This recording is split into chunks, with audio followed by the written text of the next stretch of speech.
My name is Cole Anderson. I'm 40 and was married for 9 years when the events occurred. I'm an inveterate tinkerer and found that a lot of people wanted some of the things I created. I am the author of several patents for gadgets. I sold my patents, and because of my uneasy feelings, I sent the payment to a trust fund until I could straighten out my life. I was 22 and had just gotten out of the Army after 3 years of service. I had been a medical equipment repair technician.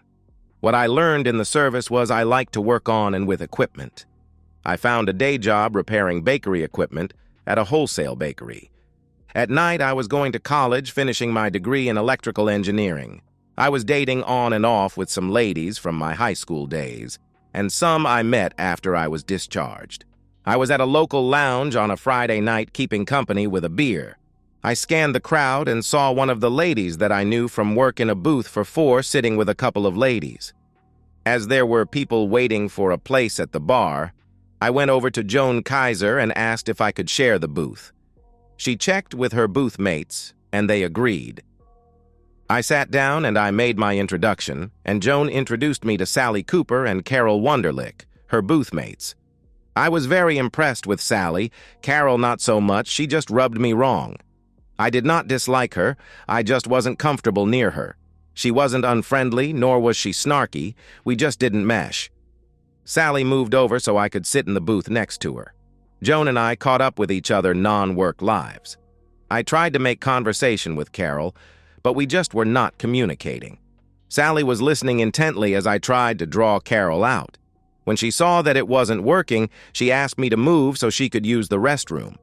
Of course, with more than one lady, there was a committee meeting, and I was suddenly in the booth alone. At least the ladies asked me to watch their purses. When the meeting was over, Joan came back and grabbed her and Carol's stuff. She told Sally and me that Carol was not feeling well and she was taking her home. That left me with Sally in a very awkward few moments. I asked Sally if she wanted to leave or for me to leave. She said no, and she then thanked me for trying to talk to Carol. It seems that Carol caught her fiancé sleeping with an old girlfriend and was at least temporarily mad at all men. We ended up talking the rest of the evening as if there was no one else in the place. After a couple of hours of beer and pizza, I talked Sally out of her phone number and promised to call her. As we were leaving, I offered her a ride and was turned down. She had her own car there. She had not ridden with Joan. I called Sally the next day and we set up a date for the next weekend. We went to a play at one of the local theater group venues. Sally had never seen a live play before and was an instant fan. After the play, we went for a late dinner. Dinner was great, and it led to more dates. After a couple of weeks, we dated exclusively until I got my degree. I found a job with a local electrical contracting company as an assistant engineer. I then asked her to marry me. She said yes. 18 months later, we were married. Carol was the maid of honor and Joan was the bridesmaid. It was a wonderful wedding and the reception was a lot of fun. As I said before, I had been a tinkerer since my high school days, and I had several bakery and commercial restaurant equipment patents that the industry liked. I created a company to handle all of that while I was working as a construction electrical engineer. I had set it up so that all that money was placed in a company account, so I had something that was just mine. Through the company, I managed to secretly purchase the house we were renting. Things were going great for about 2 years. I was promoted to lead engineer on a major construction project. Sally had found a new job at an office in the local neighborhood. She thought that as we were now financially stable, it was time to start a family. We tried everything we could to get her pregnant. Nothing worked. After 3 years, we finally went to a specialist and found out that probably because of an injury I had in the service, my sperm count was extremely low. And what sperm I was producing was not motile. Sally went into a funk, and our intimate life was turned off like a light switch had been flipped. I put up with it for 6 months or so and finally had enough. I sat down with Sally and said to her, "Sally, I am moving out. You obviously do not want any intimacy with me anymore. It is not my fault that I am infertile. If kids are more important to you than our life together, then maybe we should divorce." Sally started sobbing. I don't want a divorce. I don't want you to leave. I am just so disappointed that we won't have kids that I forgot the fact that you are my life mate. Please don't go. I will try to be better. That won't work. Your trying to be better is as much a problem as we have now. I don't want you to try. I want you to want to be better. I won't be far, and if you need me to do something for you, you can call me. I would suggest that we seek marriage counseling. If you don't want that, then you need to get counseling for yourself. I continued. Sally, you are the sunlight and stars for me. I wanted to have a family with you. When I found out that I couldn't father children, I was hurt. But seeing you hurt is more than I can put up with. We will adopt children if that would make you happy.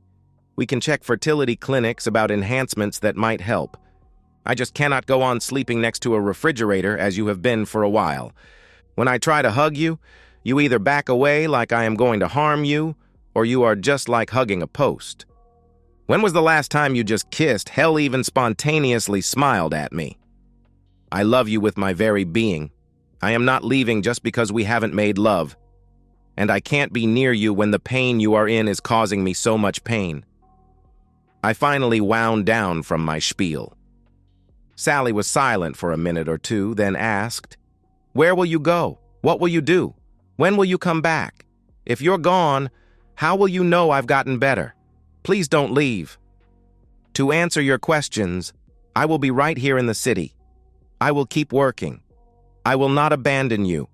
I love you. I have to leave.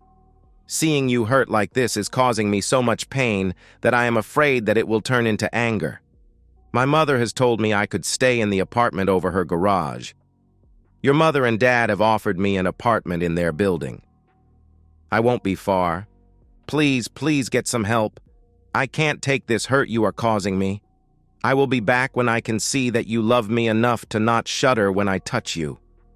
She just dropped her head, sobbed, and then snapped and screamed at me. Fine, you asshole. Leave when things get tough. Just go. I will see a lawyer before I go to a goddamn shrink. Just go. This tirade was from the mouth of a lady that would not say piss if she was drinking it. I was shocked. I got up and walked to the bedroom and started packing my stuff. As I was packing, there were more than a few tears. I loaded up my car and the small trailer that we used when we went camping. It was not even a quarter full, but I was hoping that I would not be away long. I drove the 20 minutes that it took to get to my mother's house and started unpacking. About 2 hours later, Mom came up and told me Sally was on the phone. I told her, Please take a message or have her call my cell phone. After that final tirade, I don't think I want more right now. I continued, Mom, I'm sorry you are put in the middle of this. I love that woman to pieces, and yet I can almost catch a cold from trying to just get a kiss. I know you probably don't want to know, but we have not made love or just plain fucked since we found out I am sterile. I know Sally wants a family. I offered to get a divorce if it would make her happy. I am at a loss as to what to do. I am hoping that my moving out will be enough of a shock to force her to see her own hurt. If it doesn't, I may be here for a long time. I told Mom good night and went to bed. At work the next day, 2 detectives showed up at the construction site and they asked to talk to me. They said that they were following up on the burglary at my house last night. I was stunned. They explained that apparently someone tried to force a basement window last night at about 3 a.m. My wife called the police, and when the sirens got close, whoever it was chased off. They asked me why someone would want to burglarize my house. I explained to them that I had several gadgets that I had invented and some that I was working on. I told them that I had moved out temporarily and that I would go home tonight and check things out. The detective then dropped the bomb. Sir, we have had to take your wife into the hospital. It looks like she had a psychotic episode. She is in no danger, but the patrolman who responded to the call said she was hysterical. She is now in the psych ward at City Hospital. The man who she was with was told by her to leave the house.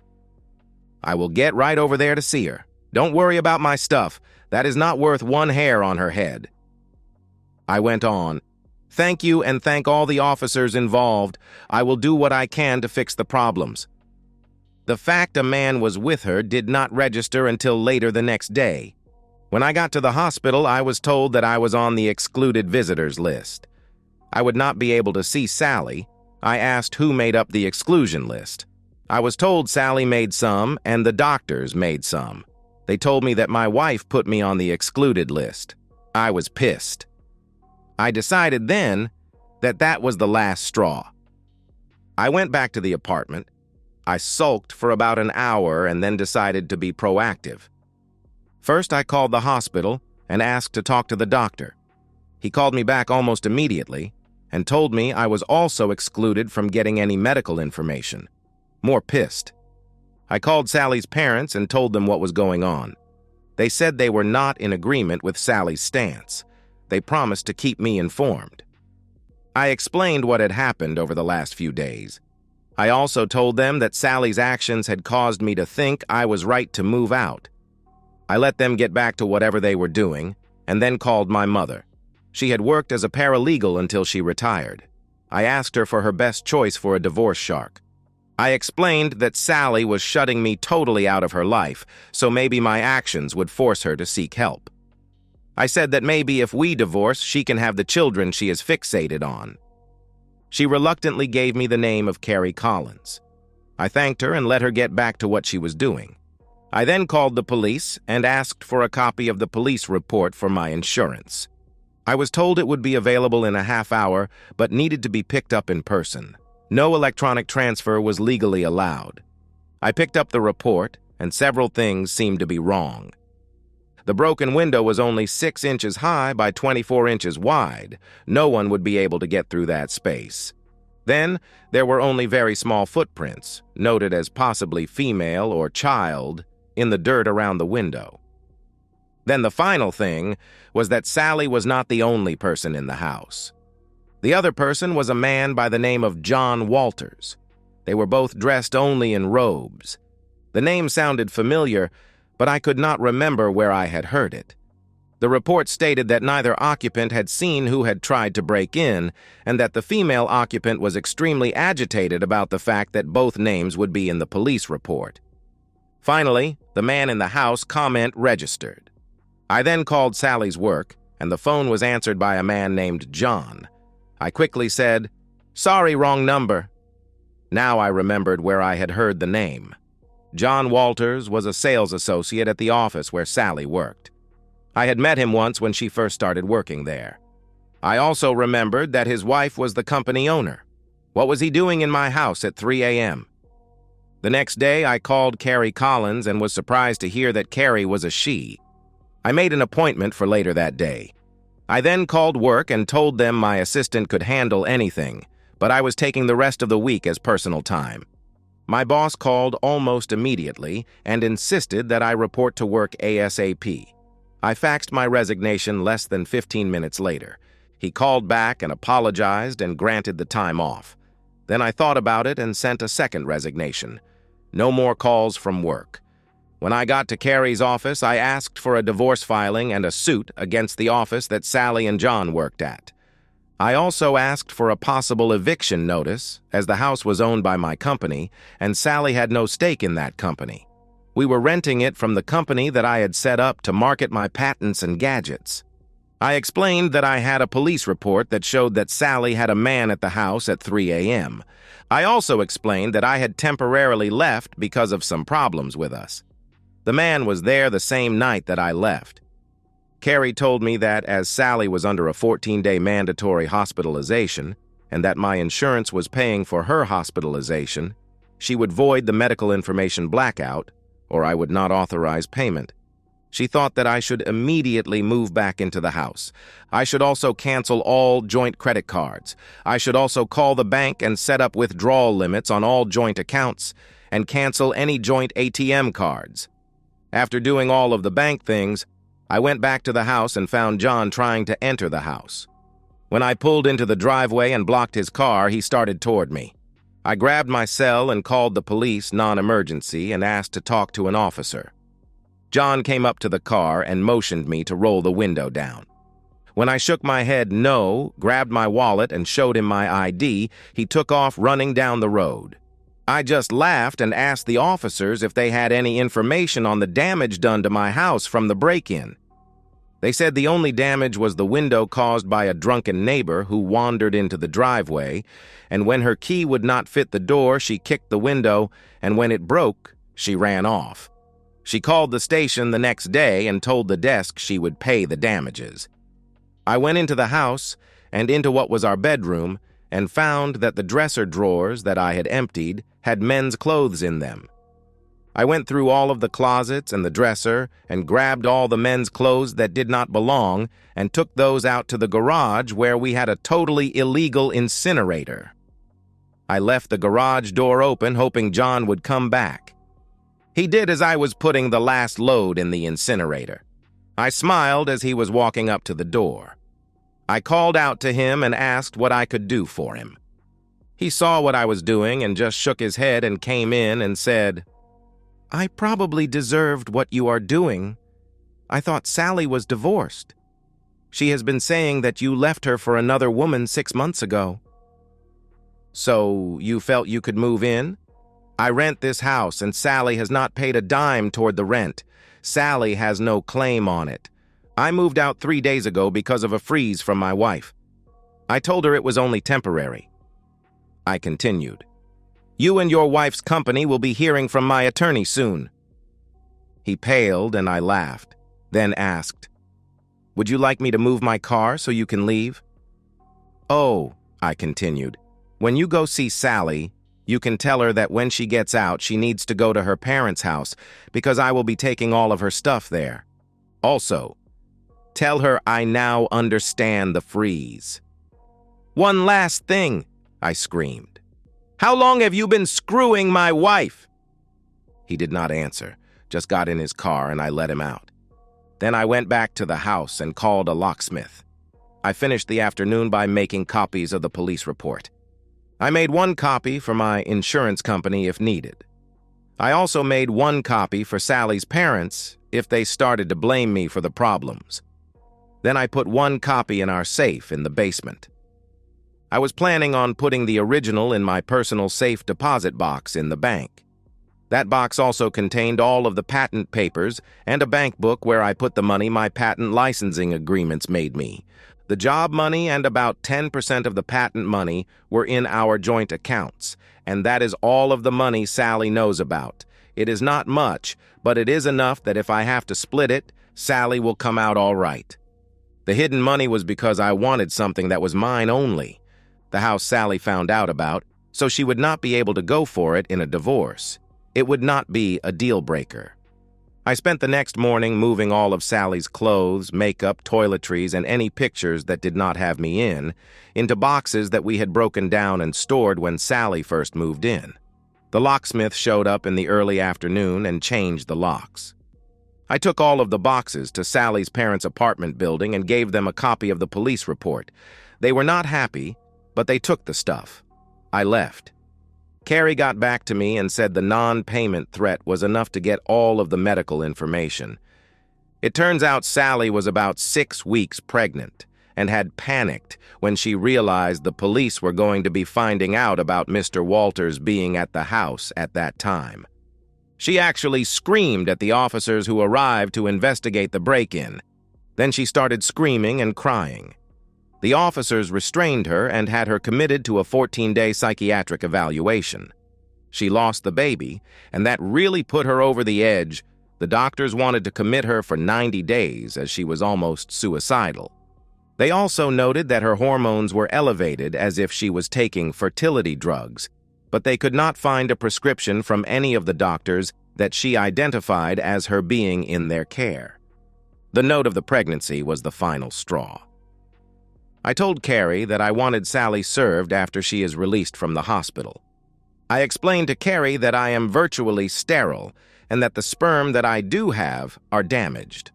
I also told her to immediately file suit against the company because they have a clear non-front policy. I told her to make it painful but not fatal. Part of the settlement was to be that they both be terminated with prejudice and receive no recommendation or severance package. The suit against the company was filed immediately, and Mrs. Walters informed Carrie through her lawyer that they would fight it. Carrie told the other attorney that we had proof of unprofessional conduct by both of them. She did not bring up the pregnancy, but did mention the police report of John being in the house at 3 a.m. Their attorney told Carrie he would get back to them as his client never mentioned that fact. Carrie said she may not have known. At the mention of her, the lawyer told Carrie he would recommend a settlement. When the lawyers got back together, the settlement was reached.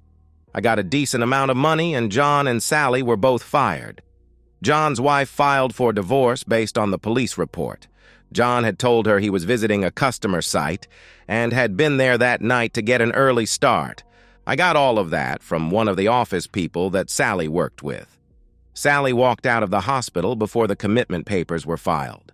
She was served on the sidewalk outside the hospital. She disappeared, and I didn't hear from her for over a year. She did sign and return the divorce papers, but she asked for nothing from the marriage, not even the split that she was entitled to. Almost 15 months after the divorce was final, I received an apology letter from Sally. It was postmarked from a small town in Montana. She did not give any details of her life after the divorce. The letter was just an apology for the pain she caused me. John had a run-in with a baseball bat the day after I got the apology from Sally. It seems that he had seduced the wife of a made man while he was in New York. I almost felt his pain. And that's the end of today's story. If you enjoyed it, please give this video a thumbs up and drop a comment below. Your support helps the algorithm push my content further. If you're new to the channel, don't forget to hit that subscribe button. It really helps me keep creating more stories for you. Thanks for watching, and I'll see you in the next one.